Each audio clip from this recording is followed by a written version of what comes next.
October 13th. I stopped doing these just as predicted, but I'm not giving up yet. I guess it was mainly because for a while there was literally nothing new to talk about, but now life is starting to get interesting and a little hectic again.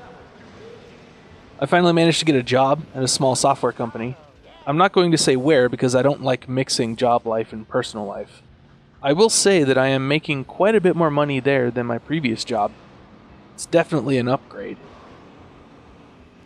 I've only been there 1 week, and tomorrow they're flying me out to the main office in San Francisco area for training. I haven't even gotten my first paycheck here yet. All of this seems like it's happening so fast, it's a little scary. Some of my apprehension might be from having basically no money after being unemployed for so long that I don't have any sort of safety net if something happens while I'm out of town. But I think that feeling sort of encapsulates this whole situation. My previous job was at a larger company, and with that comes this feeling of security, like you already kind of know what's expected of you. But now I kind of feel like I'm on an amusement park ride with no seatbelt. Things could fail spectacularly, but if I manage to hold on, I could possibly have the time of my life. There's also the fact that I rarely travel alone.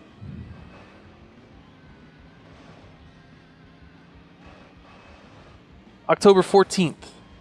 I flew by myself for the second time ever. This time felt a little more lonely since last time I had a lot of others I worked with all traveling to the same place and people I knew there waiting for me. This time I was all alone. The flight itself was pretty standard. I had a cute girl sitting next to me and it seemed like she was heading home after visiting Austin city limits. She probably thought I was weird for basically staring out the window the whole trip. How could I not, though? Watching all that countryside and desert go by from so high up never gets old. She seemed really sweet, though. She gave a big smile when helping me grab my snack and drink and told me to have a good trip when we landed, even after not conversing a single time.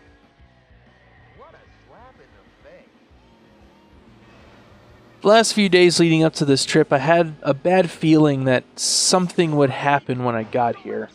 The flight was standard enough at least, but things didn't go so well at the rental car place.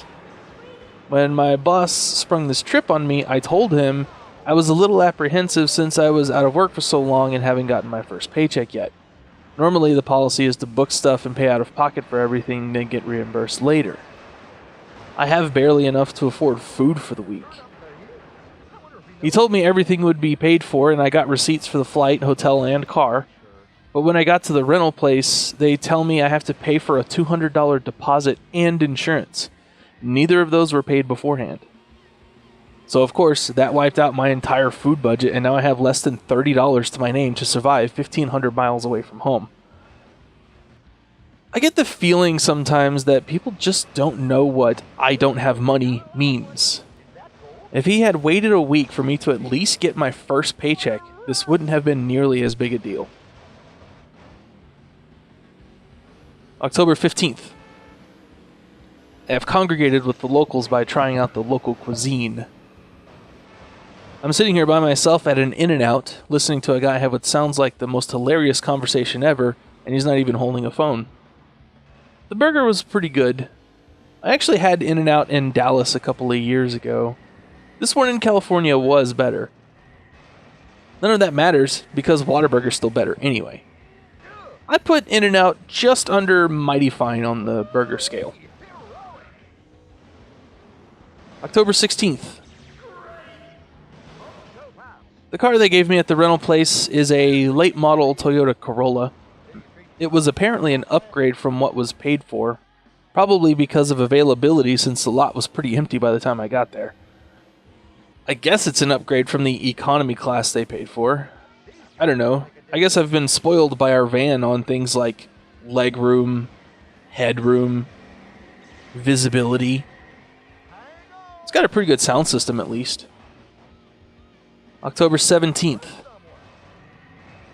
Part of the onboarding process of this job had me write a short blurb about myself, both professionally and personally. I made the mistake of mentioning that I run a gaming YouTube channel and stream on Twitch. Don't you love it when people who don't know much about gaming try and ask questions about gaming? I appreciate that they're curious, but if I had $1 for every time I was asked if I play Fortnite, I could afford to stay another week in California.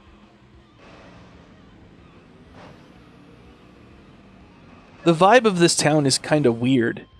My hotel is on what seems like one of the main roads through the area.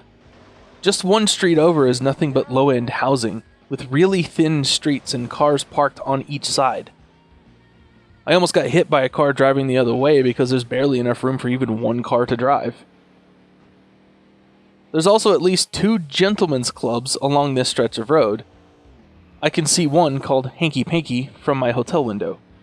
That being said, there's also a Ferrari dealership less than a block away. There is a Ferrari dealership across the street from a friggin' Taco Bell, and less than a block from Hanky Panky. California's weird.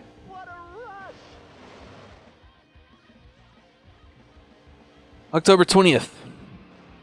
Final thoughts on the California trip. The landscape is beautiful, the weather is fantastic, the Mexican food is on point, and the people I interacted with were all super nice. California is a pretty good place to visit. Now that I'm back home, of course, the excitement doesn't end. Of course, my first payday would be the absolute latest date it could possibly be from my start date. I will have completed 3 weeks of work before I get my first paycheck.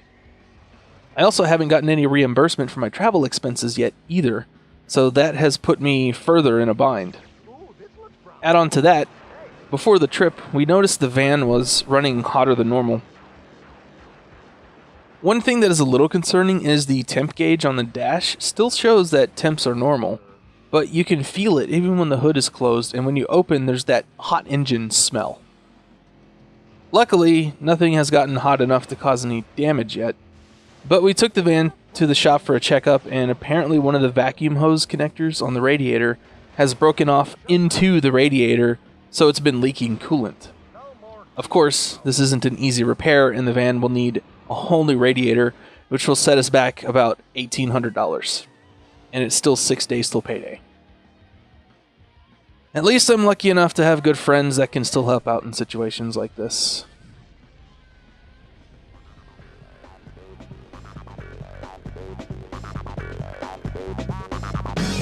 Videos from Samurai Pixel Cats are made possible by these wonderful patrons: Royal Crown Cola, and viewers like you.